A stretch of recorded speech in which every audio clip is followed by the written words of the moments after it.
Assalamualaikum teman-teman pecinta cerita seram. Salam sehat dan sukses selalu buat kalian. Kembali lagi dengan Kang Carman masih di channel Kawan Horor. Malam ini saya akan membawakan sebuah kisah pengalaman horor dua orang teman saat berburu kelinci di hutan.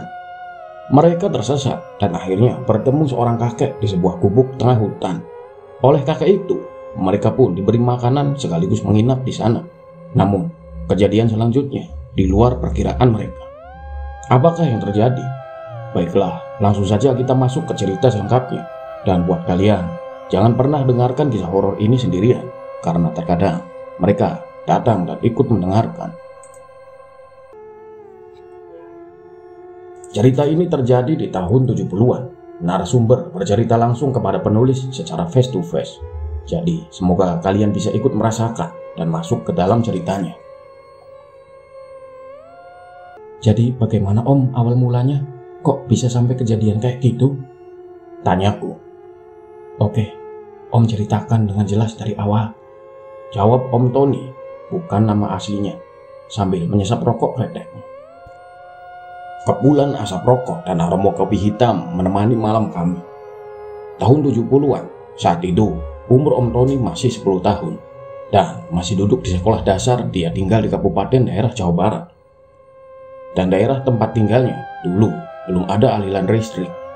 Kehidupannya sederhana, sama seperti daerah-daerah lainnya pada masa itu. Kebanyakan warga masih menggunakan kayu sebagai bahan bakar untuk memasak, sumur timba untuk kebutuhan air, dan lampu minyak untuk penerangan di malam hari. Tony, kamu nyari kayu bakar, ini persediaan tinggal sedikit, ujar ibunya. Iya Mak, ini juga mau, balas Tony. Tony sudah biasa mencari kayu bakar ke hutan. Sendirian dia pergi hanya berbekal golok dan tali. Jarak dari rumahnya ke hutan tidak terlalu jauh, hanya dibutuhkan 10 menit jalan kaki. Tony pun sudah sampai dan mulai mencari batang-batang kayu. Seperti itulah kegiatan Tony di kesehariannya di luar kegiatan sekolah. Dia sering pergi memancing ikan dan belut ataupun berburu burung liar untuk tambahan lauk makan sehari-hari. Dan sampailah di hari itu, hari di mana Tony tidak akan bisa melupakan sampai kapanpun. Tony pergi ke rumah temannya Cecep untuk mengajaknya pergi berburu kelinci ke hutan. Kebetulan saat itu hari libur, jadi mereka bisa seharian pergi berburu. Ton, aku bawa beras ya, takutnya nanti lapar di hutan. Sekalian aku juga bawa panci kecil buat masak nantinya, ujar Cecep kepada Tony. Iya, bawa saja. Aku juga ini bawa abon sama pisang buat kita makan di sana. Mereka pun berangkat pergi ke hutan setelah meminta izin kepada orang tuanya dengan segala perbekalan yang mereka bawa untuk berburu. Pagi yang cerah dengan kicauan burung, hembusan angin segar menemani langkah mereka yang bertelanjang kaki pergi ke hutan. Perkebunan, persawahan, kolam-kolam ikan yang sejuk dan asri mereka lalui. Aliran-aliran sungai yang jernih dengan suara air dan jeramnya menjadi hal yang biasa mereka lewati setiap hari. Setelah kurang lebih 15 menit berjalan, mereka memasuki area hutan, disambut dengan pohon-pohon besar yang tinggi menjulang. Pagi yang cerah pun menjadi redup cahayanya saat Tony dan Cecep memasuki area perhutanan. Suara-suara burung liar dan sesekali suara monyet terdengar saling bersahutan. Mereka sudah terbiasa dengan hal itu. Walaupun masih kecil, tapi mereka sudah sering berpergian jauh. Apalagi hutan yang mereka masuki saat ini adalah hutan favorit untuk berburu. Cep, sebelah sana kayaknya udah jarang kelincinya. Udah banyak yang nangkep. Kita cobain ke hutan sebelah utara gimana? Tanya Tony. Cobain aja dulu di sini. Kalau nggak ada baru kita ke sana, jawab Cecep. Tony pun mengiyakan jawaban Cecep. Mereka mulai mencari hewan buruan mereka, yaitu kelinci. Tapi jika ada burung dan ayam hutan, biasanya mereka juga memburu hewan-hewan itu. Tapi hari ini mereka fokus berburu kelinci. Waktu berlalu, sekitar 2 jam mereka mencari, tetapi tidak membuahkan hasil. Beberapa jebakan yang mereka pasang pun tidak mendapatkan hewan buruan. Cep, ayo kita pindah ke utara. Di sini mah nggak ada kataku juga, ujar Tony. Iya Ton, bener. Ayo tapi kalau ke utara kita belum tahu jalannya bener-bener, balas Cecep. Lah, paling juga tersesat. Santai saja. Jawab Tony sedikit terkekeh. Ah, jangan sembarangan kalau bicara di hutan, ujar Cecep. Singkat cerita, mereka pun pergi ke utara dengan harapan banyak kelinci di sana. Sekitar jam 11 siang, matahari bersinar terang, namun sinarnya tidak bisa menembus lebatnya pepohonan hutan utara. Rumput-rumput liar, pohon-pohon pakis tumbuh begitu lebatnya. Hutan ini jarang dijamah, beda dengan hutan sebelumnya yang sudah banyak orang memasukinya. Suara hewan pun tidak seramai hutan sebelumnya. Di sini lebih senyap, hanya terdengar kicauan burung dan keras sesekali. Aduh, rimbun gini takut ada ular, ujar Cecep. Lah, ular mah pukul saja, bawa golok kan, jawab Tony. Iya kalau kelihatan, kalau keinjak keburu gigit gimana, jawab Cecep. Tiba-tiba Tony menghentikan langkahnya, menajamkan pendengaran pada rerumputan di hadapannya. Seketika itu pula Cecep mengerti kalau Tony melihat sesuatu. Cecep pun ikut memperhatikan. Ada apa, Ton? Kelinci bukan? Tanya Cecep. Iya kayaknya, tadi kelihatan loncat sebelah sana. Kita cari pelan-pelan, ujar Tony. Mereka berdua berjalan menghampiri tempat terlihatnya kelinci tadi. Berjalan pelan, berusaha untuk tidak membuat suara bising. Tony melihat ke sana kemari, mencari pergerakan di antara semak-semak dan batang pohon. Begitu juga Cecep, sudah siap dengan tokatnya. Ton, aku sebelah sini, kamu ke sebelah sana, ujar Cecep. Tony mengangguk, sudah mengerti dengan strategi mereka saat berburu. Cep, sebelah sini, teriak Tony yang melihat kelinci berloncatan di hadapannya. Ada sekitar 3 kelinci di sana. Dengan secepat kilat, Cecep menghampiri Tony mengejar kelinci-kelinci itu. Kan banyak kataku juga, ujar Tony kegirangan melihat kelinci yang sedang ia kejar. Namun secepat kilat juga kelinci-kelinci itu berlarian. Tapi ada satu yang tidak lepas dari pandangan Tony dan masuk ke sarangnya. Segera Tony menutup lubang dari sarang kelinci itu dengan jaring yang biasa dia gunakan.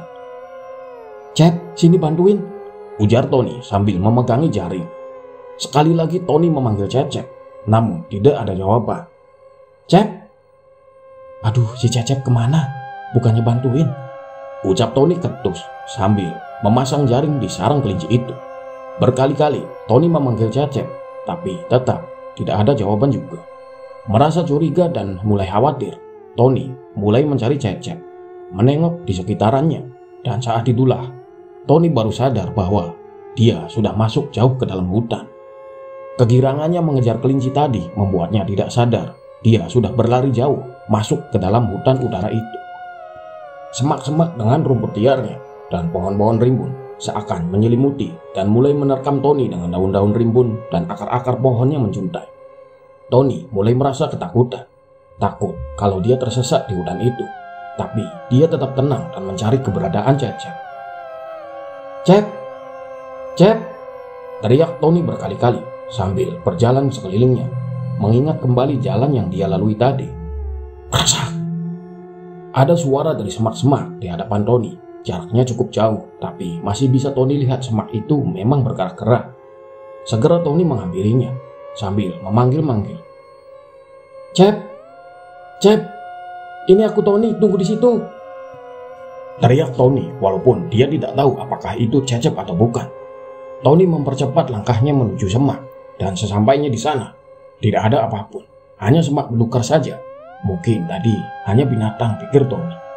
Dan lagi terdengar suara kesak, kesak. Dari semak-semak, Tony kembali menghampiri semak-semak itu sambil memanggil-manggil Cecep. Namun tetap tidak ada jawaban. Dan saat menghampiri semak itu, tidak ada apa-apa di sana.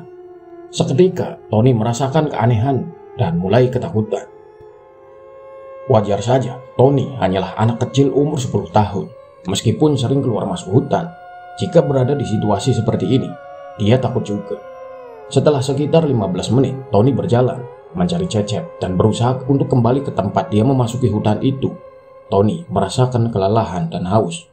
Dia pun berhenti berjalan dan duduk bersandar di sebuah pohon besar. Kemudian, dia minum dan memakan pisang yang ia bawa.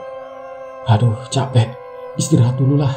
Kali saja Cecep ada ke sini, ujar Tony sambil membuka tas dan mengambil pisang untuk dia makan. Perutnya sedikit terganjal dengan makanan satu buah pisang dan meminum air. Tony tidak segera beranjak untuk kembali berjalan. Ia hanya duduk bersandar di pohon itu. Beralaskan tas punggungnya, dia menikmati setiap tarikan napasnya, menikmati udara segar. Sampai tiba-tiba terdengar suara langkah kaki dari semak-semak di balik pohon tempat dia bersandar. "Cecep!" teriak Tony saat itu. Tapi aneh, tidak ada jawaban. Tony memanggilnya lagi, dan tetap tidak ada jawaban. Suara langkah itu semakin jelas dan semakin dekat menuju ke arah Tony. Semak-semak pun bergoyang menandakan ada seseorang di sana sedang menghampiri Tony. Tapi siapa itu? Tony tidak tahu. Segera dia bersembunyi di balik pohon sambil mengintip. Semak itu pun bergoyang semakin kuat menandakan seseorang di sana semakin dekat. Tony bersiap mengintip. Jantungnya berdetak kencang. Dia tegang, rasa takut mulai menyelimutinya. Siang hari yang cerah pun serasa menjadi mencekam dan semakin gelap. Pohon-pohon rindang dan suara hembusan angin seakan menyelimuti Tony saat itu. Kesunyian menerkamnya. Dia benar-benar ketakutan. Takut akan apa yang datang menuju tempat dia mengintip. Namun tiba-tiba, saat sudah sangat dekat dan Tony sudah mulai bisa melihat di balik semak, sosok itu berhenti. Terlihat dari semak yang berhenti bergoyang dan suara langkah kaki yang menghilang seketika. Kesunyian benar-benar menyelimuti Tony saat itu. Dia diam terpaku di tempatnya berdiri. Sesekali dia melihat ke sekitar, tapi pandangan dia arahkan kembali ke semak-semak itu. Dan tiba-tiba, "Bah!" Tony berteriak kencang saat dia merasakan ada yang menepuknya dari belakang. Tony segera loncat dan berlari dari tempatnya berdiri. Berlari tak tentu arah, tapi dia memberanikan diri untuk melihat ke belakang. Dan langkahnya terhenti saat dia melihat sosok itu. Sosok itu hitam, kurus, sedang tertawa terbahak-bahak melihat Tony yang ketakutan. Itu adalah Cecep yang mengagetkan Tony dari belakang. "Ah, sialan kamu, Cep. Dari tadi aku nyari kamu, malah kamu ngagetin," ujar Tony kesal sambil mengelus dadanya. "Kamu sih ngejar kelinci nggak lihat kanan kiri, terus saja lari sampai aku nggak bisa ngejar," jelas Cecep.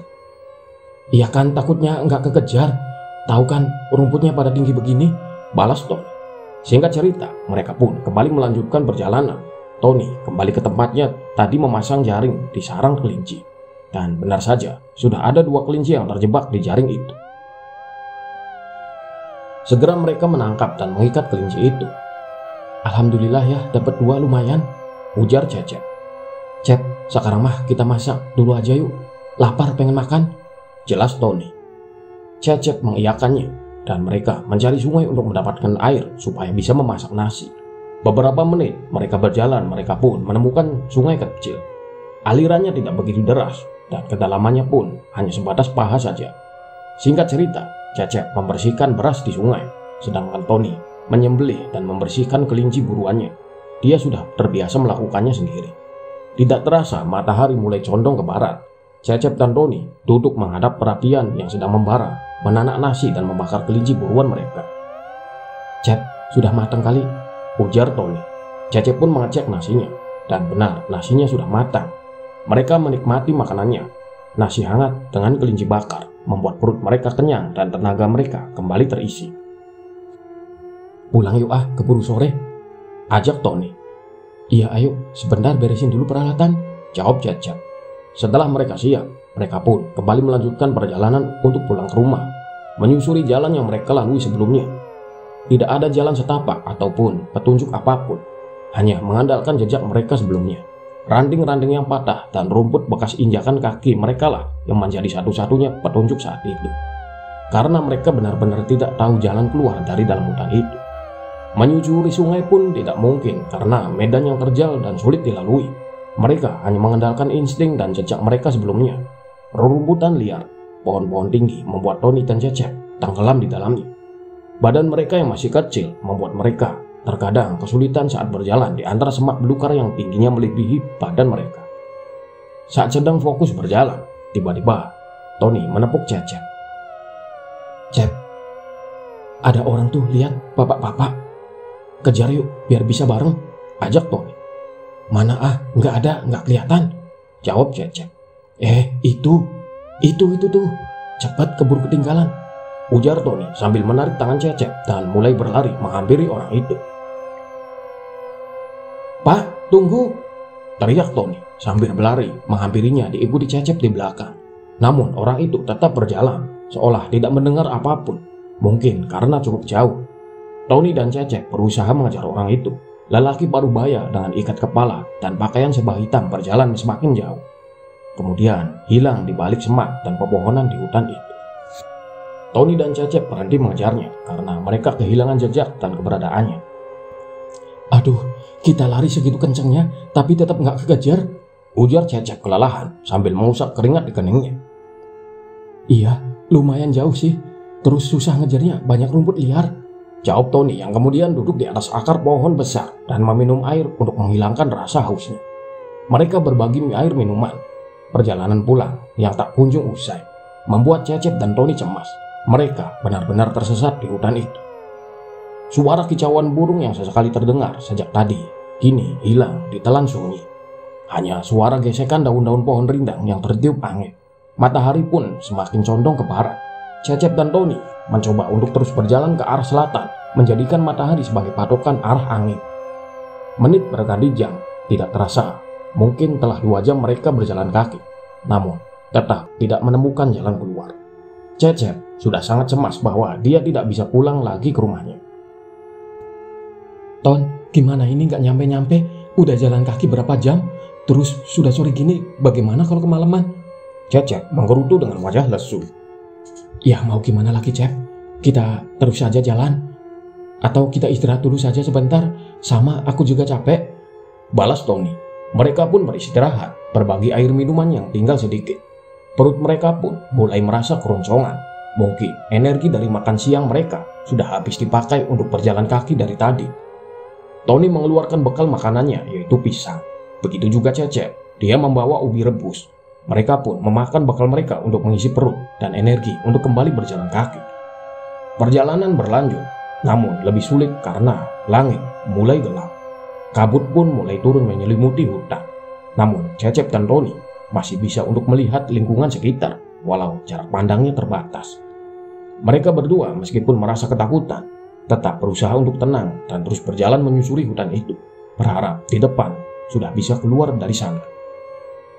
Cep, ada obor, ayo ke sana, ada orang, seru Tony kepada Cecep, yang kemudian mengejar nyala obor di hadapan mereka. Badan mereka yang masih kecil dan pendek agak menyulitkan untuk tetap bisa melihat nyala obor itu. Namun masih tetap dikejar karena hanya sesekali obor itu terhalang pohon-pohon besar. Melihat dari pergerakan obor itu, mungkin dibawa oleh orang dewasa. Cecep dan Tony berpikir mungkin itu orang yang tadi siang mereka kejar.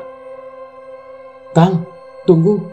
Kang, saya tersesat, tunggu Kang, teriak Tony. Dan kemudian nyala obor itu berhenti bergerak, tapi tidak ada jawaban dari sana. Tony dan Cecep langsung mempercepat lari mereka, menghampiri obor itu sambil terus berteriak memanggil-manggil. Kang, tunggu. Saat jarak mungkin tinggal 30 meter lagi, tiba-tiba nyala obor itu menghilang. Entah padam atau orangnya pergi, mereka tidak tahu. Hah, kemana orang itu? Tiba-tiba hilang, ujar Cecep dengan nafas yang memburu karena lelah berlari. Aduh iya, ya udah biarin, ayo kita kejar saja ke arah sana, bisa jadi obornya mati, ajak Tony. Mereka pun menuju ke arah sana, tempat terakhir mereka melihat obor itu, tapi tidak ada siapapun di sana. Udah 2 kali nih kayak gini, tadi siang nggak kekejar, sekarang sama nggak kekejar juga, ucap Tony kesal. Iya, takutnya bukan manusia yang kita kejar, balas Cecep. Aduh, Cep, berisik, jangan bicara begitu kalau lagi tersesat begini, jelas Tony kesal kepada perkataan Cecep. Ya sudah, kita lanjut aja. Kamu sih pakai ngajak ke hutan ini, balas Cecep. Tony pun mengiyakan perkataan Cecep. Dia menyesal masuk ke hutan utara ini karena memang hutan yang jarang dimasuki orang dan belum ada yang membuka jalan setapak di sini. Hutan menjadi semakin gelap saat itu. Walaupun masih terlihat matahari belum benar-benar tenggelam, Cecep dan Tony berinisiatif untuk membuat obor dari batang-batang kayu yang mereka temukan di sana. Mereka membuat obor dari batang kayu yang tidak terlalu kering, membelah ujungnya, kemudian menyisipkan serpihan-serpihan kayu pinus yang mereka temukan di sana. Karena kayu ini memiliki getah yang mudah terbakar dan nyalanya cukup awet. Berbekal golok dan pisau, dengan mudah mereka membuat obor itu. Walaupun masih anak-anak, mereka sudah mahir membuatnya. Obor tidak langsung dinyalakan karena saat itu masih cukup cahaya matahari untuk menerangi mereka berjalan di sana. Singkat cerita, kegelapan pun menyelimuti hutan. Matahari sudah benar-benar tenggelam. Suara binatang malam mulai terdengar bersahutan. Suara binatang lebih ramai di malam hari dibandingkan siang tadi. Mungkin banyak binatang malam yang hidup di sini. Cecep dan Tony tetap waspada. Mereka berharap warga desa mencari mereka ke hutan, karena sebelumnya mereka sudah pamit kepada orang tuanya untuk tidak pulang kemalaman. Hanya nyala obor yang mereka pegang yang menjadi penerangan saat itu. Langkah kaki kecil dan penglihatan mereka menjadi satu-satunya harapan untuk bisa menemukan jalan keluar. Keadaan semakin memburuk saat terasa rintik air hujan mulai turun membasahi. Gerimis saat itu menjadikan suasana malam menjadi mencekam. Suara binatang yang malam yang tadinya ramai pun hilang. Sunyi senyap, hanya suara air hujan yang turun membasahi pepohonan. Cecep mulai mengeluh, ingin berhenti untuk berjalan karena suhu dingin dan juga kegelapan yang begitu gelapnya.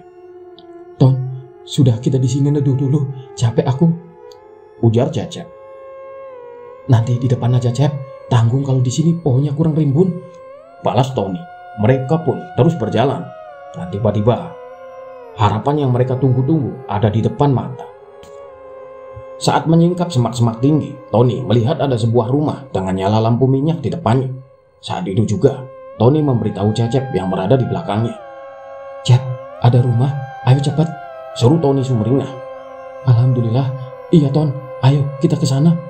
Segera mereka menuju ke rumah itu. Namun anehnya, hanya ada satu rumah di sana.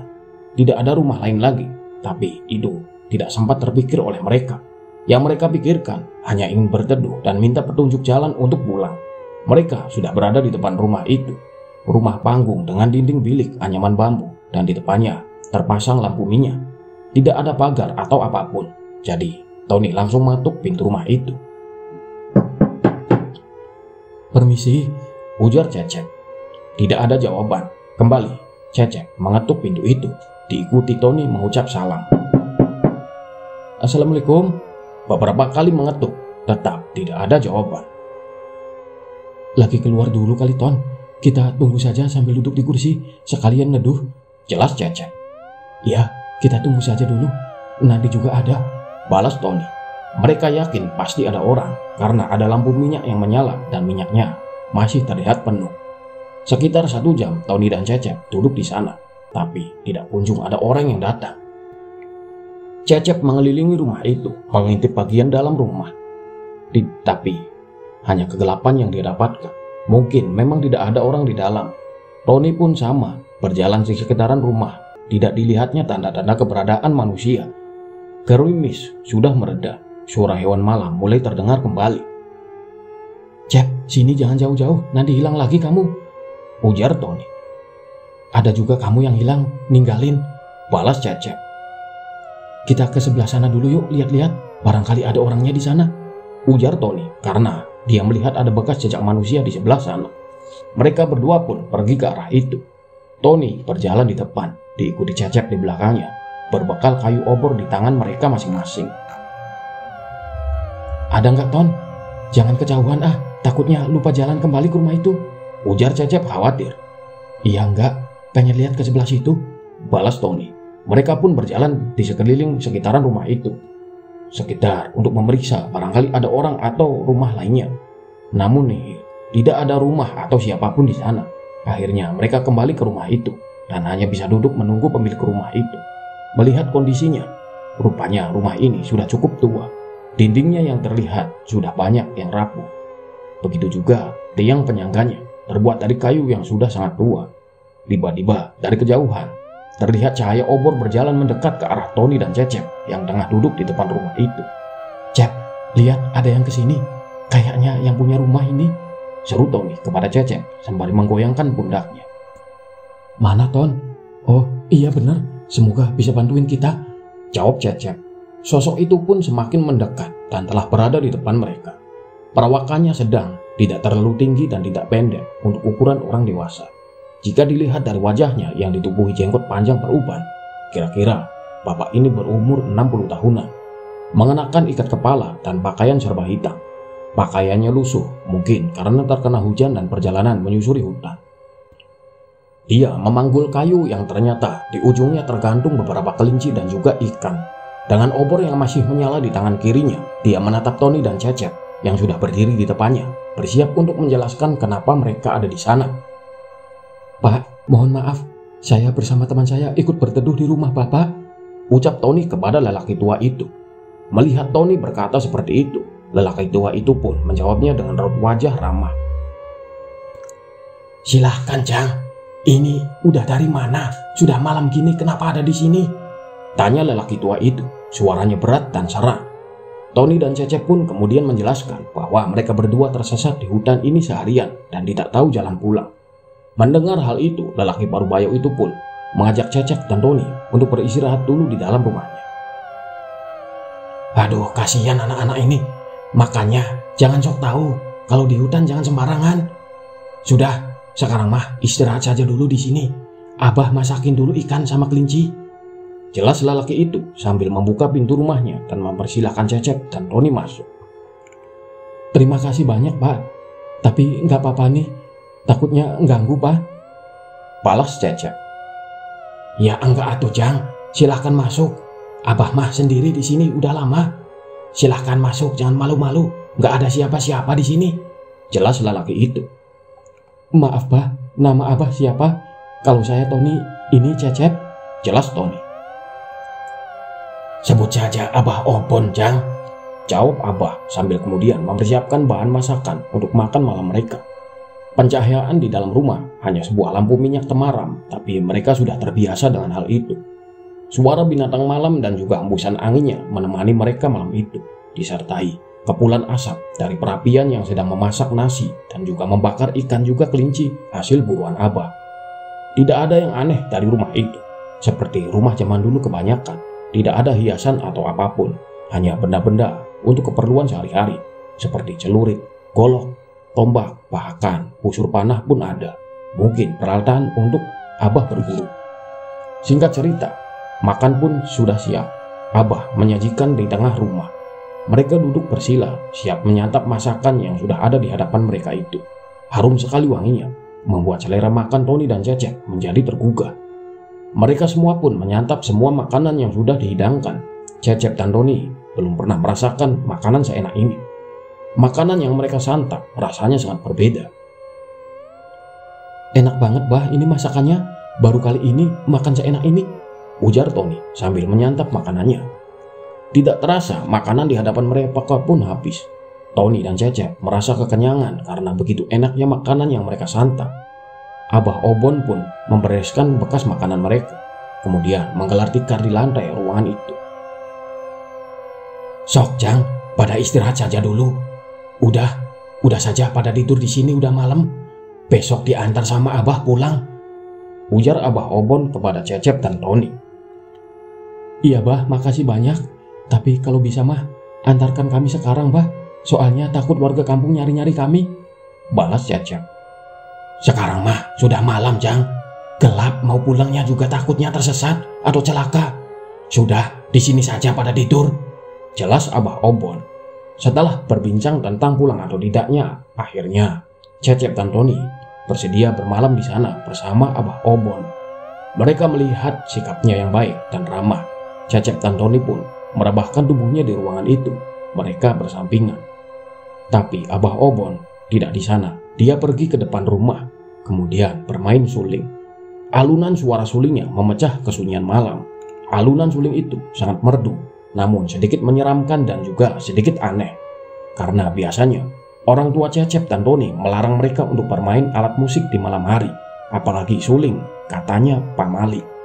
Cecep yang penasaran mengintip Abah Obon yang sedang bermain suling dari celah-celah dinding rumah.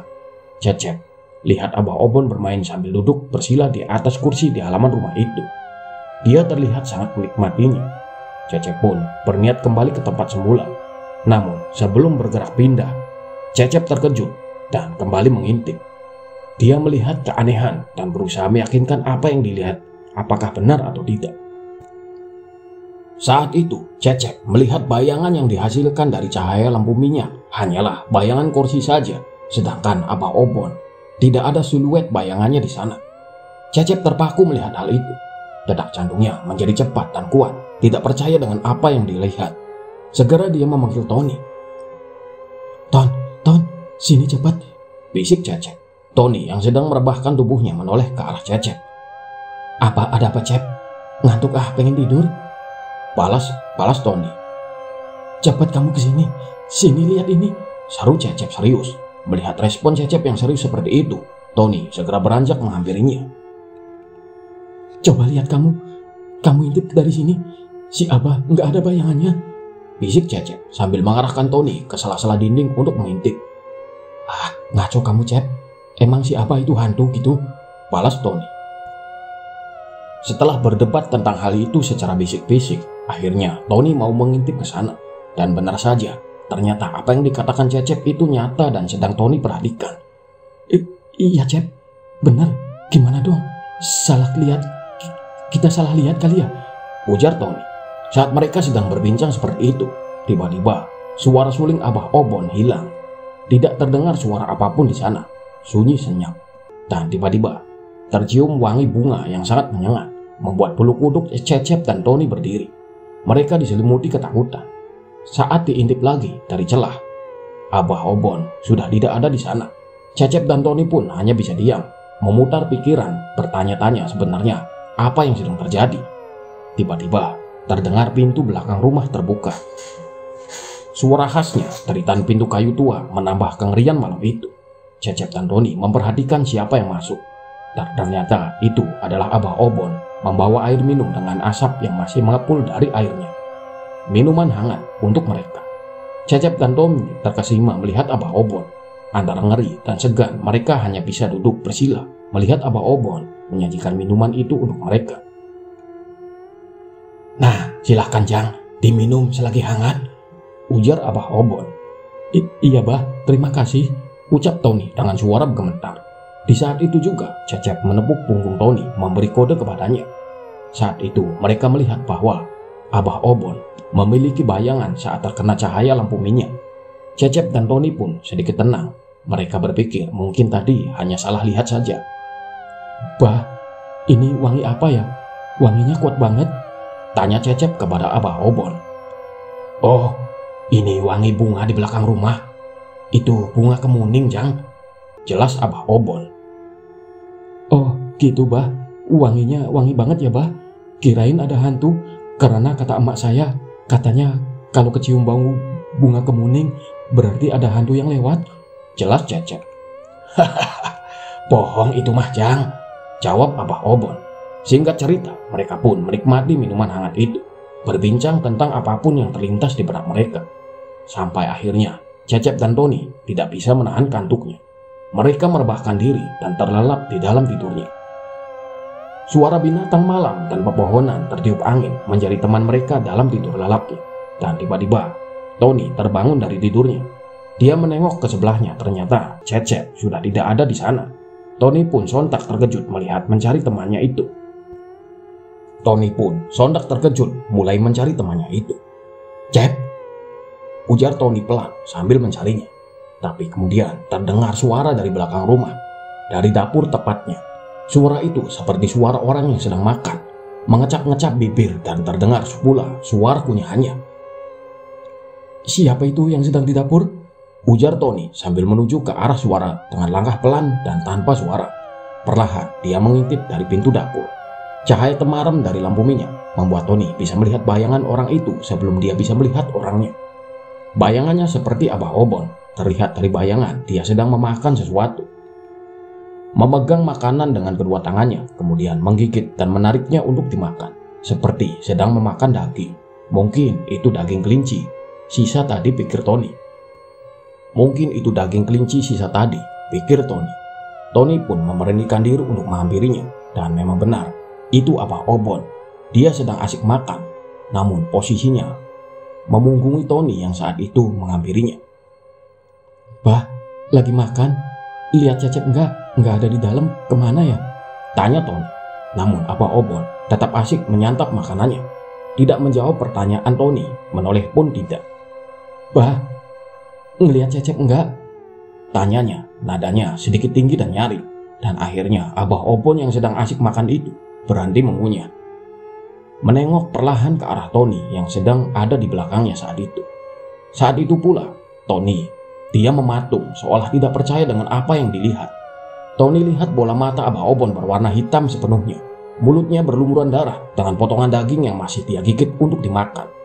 Sungguh sosok yang sangat mengerikan. Suasana menjadi sunyi senyap.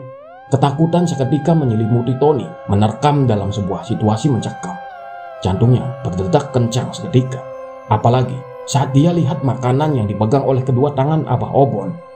Itu adalah Cecep dengan leher terkoyak dan isi perut yang sudah berceceran keluar. Tony tidak bisa bergerak sedikit pun, seolah ada yang menahannya di sana. Ingin dia berlari, tapi sulit untuk melangkahkan kakinya. Kemudian Abah Obon yang ada di hadapannya itu menjatuhkan tubuh Cecep yang sudah tidak bernyawa. Dia bergerak maju ke arah Tony dan langsung loncat menerkam anak itu. Teriak Tony memecah keheningan malam yang sunyi senyap itu. Pandangannya kosong. Dia menatap lurus ke depan samar. Dia melihat atap rumah. Tubuhnya terbaring di lantai rumah itu. Dan anehnya, tidak ada siapapun yang menerkamnya. Dia masih terbaring di tempat dia tidur tadi. Segera Tony menengok ke arah samping dan Cecep masih ada di sana tertidur dengan pulasnya terselimut kain sarung. Tony merasa lega. Ternyata yang baru saja terjadi hanyalah mimpi. Namun, saat itu juga Tony mendengar suara yang sama seperti yang ada di dalam mimpinya. Suara orang yang sedang makan dari arah dapur. Tony merasakan keanehan saat itu. Dia masih merasa ketakutan dari apa yang terjadi di dalam mimpinya. Segera dia membangunkan Cecep, mengguncang tubuhnya yang tertidur pulas itu.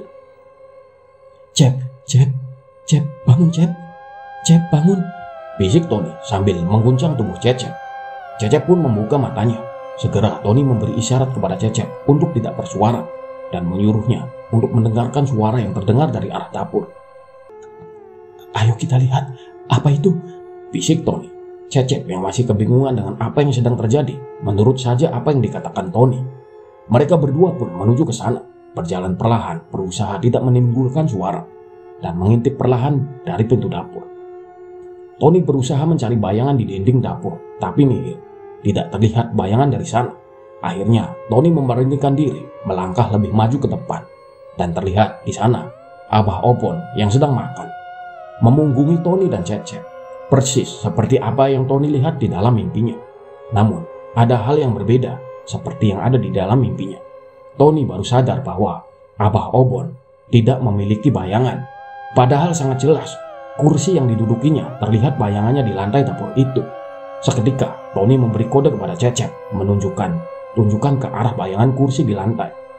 Cecep langsung mengerti, dan seketika ketakutan menyelimuti mereka. Kejadian itu terjadi begitu cepatnya. Saat itu juga Abah Obon berhenti mengunyah, mulai bergerak, tapi hanya kepalanya yang bergerak, menengok ke arah Tony dan Cecep di belakangnya. Dan yang lebih mengerikan adalah kepalanya memutar 180 derajat ke belakang. Bola matanya berwarna hitam sepenuhnya. Bibirnya tersenyum lebar menyeringai dengan darah berlumuran dan bau busuk yang seketika itu tercium menyengat. Cecep dan Tony terdiam terpaku, masih terkesima dengan apa yang mereka lihat.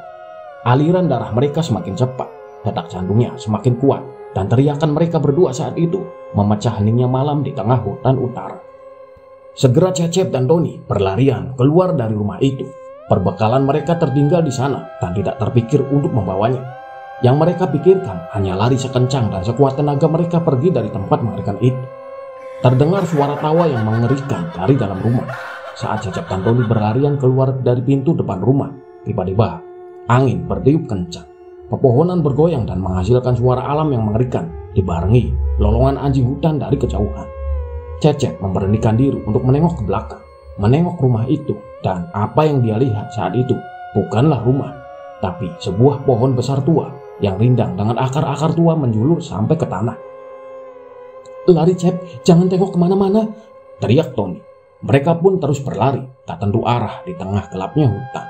Hanya cahaya bulan purnama lah yang menjadi sumber cahaya saat itu. Sudah merasa cukup jauh berlari, mereka berhenti.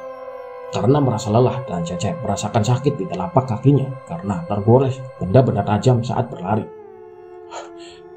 Capek, berhenti dulu sebentar, sakit kakiku, ujar Cecep dengan nafas memburu karena lelah berlari. Iya Cep, sama aku juga capek. Aku masih belum percaya apa yang barusan terjadi, balas Tony. Mereka pun memutuskan bersembunyi di sana, di bawah akar pohon besar. karena takut akan bertemu lagi dengan sosok itu. Sekitar 1 jam berlalu, mereka masih tetap di sana karena merasa tempat ini aman dan berharap ada warga kampung yang mencari mereka. Namun tiba-tiba Cecep merasakan tidak enak perut dan merasa mual. Dan akhirnya Cecep memuntahkan isi perutnya. Semua makanan yang sudah dia makan tadi keluar seluruhnya dan baunya sangat busuk, menusuk hidung mereka. Sontak Cecep merasa lemas seketika, kaget dengan muntahannya itu. Tidak pernah dia mengalami hal seperti itu. Dan ternyata Tony juga menyusul dengan muntah yang sama, berbau busuk. Keadaan gelap saat itu membuat mereka tidak dapat melihat muntahannya, hanya bisa merasakan begitu banyak makanan yang mereka muntahkan. Aduh, nggak enak perut. Bau gini muntahnya. Baru kali ini aku muntah kayak gini, ujar Tony sambil menutup hidung dengan pakaiannya. Begitu juga Cecep, dia tidak banyak bicara, hanya dia menutup hidung sambil sesekali mengusap-usap perutnya. Dan lagi memuntahkan isi perutnya. Tony teringat bahwa dia membawa korek. Segera dia merogoh di saku celananya, menyalakan korek, dan terlihatlah muntahan mereka. Sangat menjijikkan dan banyak terlihat bulu-bulu binatang mirip seperti bulu kucing dan ular. Mereka kebingungan melihat itu. Rasanya mereka tidak pernah memakan hal seperti itu, tapi teringat dengan kejadian yang baru saja terjadi. Mungkin apa yang mereka makan bersama Abah Obon bukanlah seperti kelihatannya. Tidak tahan dengan bau muntahan mereka, Tony dan Cecep beranjak pergi dari tempat itu, melangkahkan kaki-kaki kecil mereka menyusuri lebatnya hutan di dalam kegelapan malam. Ton, jangan lari ya, kakiku sakit, ujar Cecep. Iya Cep, enggak, aku juga capek, tadi muntah kayak gitu. Mereka berdua benar-benar ingin segera pulang dan menemukan jalan keluar. Rasa putus asa mulai menyelimuti, tapi Tony dan Cecep tetap saling menyemangati satu sama lain untuk bisa pulang ke rumah dan percaya bahwa mereka akan selamat. Menit berganti jam, entah pukul berapa saat itu. Yang jelas, telah melewati tengah malam, dan tiba-tiba Tony mendengar suara jeram air. Cep, kedengaran gak? Tanya Tony. Iya Ton, kedengaran, ada sungai, jawab Cecep. Mereka menajamkan pendengarannya, berjalan menuju arah sumber suara, dan akhirnya mereka berada di tepian sungai. Aliran air di malam hari terlihat gemerlap oleh pantulan cahaya bulan. Suara jeram dan bebatuan di sungai menjadi pemandangan yang memberikan harapan kepada mereka untuk menemukan jalan pulang. Segera Cecep dan Tony pergi ke tempat sungai, mengambil airnya untuk membersihkan mulut mereka dan juga meminumnya karena haus setelah berjalan begitu jauhnya. Alhamdulillah nemu sungai. Gimana kalau kita susuri sungai ini? Karena pasti ujungnya kita sampai di kampung, jelas Cecep. Tony mengiyakan ajakan Cecep dan mereka pun menyusuri tepi sungai, berjalan perlahan, meloncat dari batu ke batu. Begitu sulit melaluinya di malam yang gelap. Kadang mereka terpeleset saat menginjak batu yang licin. Cep, nggak akan bener ini jalannya sulit. Kita balik lagi aja masuk ke jalan hutan yuk, seru Tony. Ya udah, ayo Ton, balas Cecep. Mereka pun berjalan kembali ke dalam hutan, tapi tetap tidak jauh dari aliran sungai, berharap bisa mendapatkan jalan keluar dari sana. Dan setelah perjalanan jauh yang mereka tempuh, mereka pun boleh kehabisan tenaga untuk terus berjalan. Namun harapan yang mereka tunggu akhirnya ada di hadapan mata mereka. Terlihat ada pemukiman penduduk. Banyak rumah di sana terlihat dari cahaya lampu minyak yang menyala di depan rumah-rumah itu. Segera mereka berdua mempercepat langkahnya. Setelah mendekat ke pemukiman, mereka merasa asing dengan tempat itu. Belum pernah sebelumnya mereka berdua memasuki pemukiman itu. Tapi itu tidak jadi masalah. Yang penting adalah mereka bisa mendapatkan pertolongan. Mereka berjalan memasuki gapura di depan pemukiman itu, berjalan memperhatikan rumah-rumah di kiri dan kanan mereka. Dan rupanya terlihat dari jendela rumahnya masih ada rumah yang penghuninya masih terjaga.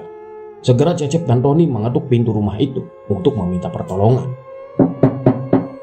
Assalamualaikum, ujar Cecep sambil mengetuk pintu rumah itu. Tidak lama kemudian terdengar suara membuka kunci dari dalam. Kemudian pintu pun terbuka. Mau ketemu siapa Jang jam segini? Tanya orang itu. Seorang wanita berusia sekitar 40 tahunan membuka pintu rumahnya. Mereka berdua menjelaskan bahwa mereka tersesat di hutan dan seterusnya sampai akhirnya bisa sampai ke sana. Dengan iba wanita itu mempersilahkan kedua anak itu masuk. Cecep dan Tony pun masuk ke dalam rumah itu. Ibu, terima kasih sudah mempersilahkan masuk, ujar Tony. Silahkan Jang, silahkan istirahat dulu, kasihan sekali kalian anak-anak kecil tersesat di dalam hutan, jawab wanita itu. Nanti besok sama tetangga ibu diantar pulang ya. Kalau sekarang sudah malam, kasihan pasti capek. Kalau mau tidur, itu tuh di kamar yang kosong, jelas wanita itu. Iya bu, terima kasih. Alhamdulillah bisa sampai ke kampung ini, balas Cecep. Akhirnya mereka pun masuk ke kamar yang ditunjuk oleh wanita itu. Cecep dan Tony pun merebahkan tubuhnya di atas kasur kapuk yang tergelar di lantai, merentangkan tubuhnya yang sudah sangat lelah dan pegal berjalan sekian jauhnya. Namun ada yang berbeda dengan rumah itu. Saat pertama menginjakan kaki di sana, Cecep dan Tony mencium wangi bunga yang harum sekali. Mungkin minyak wangi dari wanita itu. Wanginya tidak menyengat, tapi membuat mereka berdua betah menciumnya. Rasa lelah dan kantuk akhirnya mengantarkan mereka berdua ke dalam tidurnya, dan terlelaplah mereka di dalam tidur yang nyenyak setelah perjalanan panjang yang mengerikan. Di dalam tidurnya, tiba-tiba Tony merasa ada yang mengguncang-guncang tubuhnya, membangunkannya dari tidur nyenyaknya itu, dan saat membuka mata, itu adalah Mang Asep, tetangga rumahnya. Sontak Tony kaget, bagaimana bisa Mang Asep bisa berada di sana? Tony, bangun, bangun! Teriak Mang Asep sambil mengguncang tubuh kecil Tony. Mang Asep, seru Tony sambil kemudian bangun dan duduk. Hal yang semakin membuat Tony bingung adalah saat dia melihat ke sekeliling, ternyata dia berada di tengah-tengah pekuburan dan sedang duduk di atas makam. Begitu juga Cecep yang sudah duduk di sampingnya. Dengan wajah kebingungan, singkat cerita mereka berdua akhirnya bisa pulang ke rumah bersama Mang Asep. Sesampainya di kampung, ternyata warga kampung sudah mencari mereka dari kemarin malam, namun tidak bisa menemukannya. Hutan utara pun menjadi lokasi pencarian, tapi warga tidak bisa menemukan mereka. Hanya tas berisi perlengkapan mereka yang ditemukan. Akhirnya, Cecep dan Tony menjelaskan apa yang mereka alami kepada semuanya, dan mereka tidak lagi-lagi sembarangan saat pergi ke hutan, apalagi ceroboh pergi ke tempat yang belum terjamah. Iya, selesai teman-teman. Itulah kisah Tony dan Cecep, bocah 10 tahunan yang kala itu berburu di hutan. Merasa sudah sering ke hutan dan mungkin mereka memiliki pengalaman handal, mereka pun gak segan-segan berani masuk ke hutan utara yang semua tahu kalau hutan itu belum pernah terjamah manusia. Akhirnya pengalaman mengerikan pun terjadi.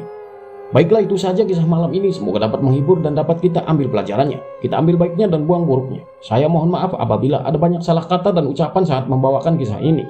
Dan semoga kita semua selalu dalam lindungan Allah Subhanahu wa Ta'ala, dimudahkan rezeki dan diberikan kesehatan. Amin. Sampai jumpa besok malam dengan cerita menarik lainnya. Akhir kata, wassalamualaikum warahmatullahi wabarakatuh. Salam kawan horor.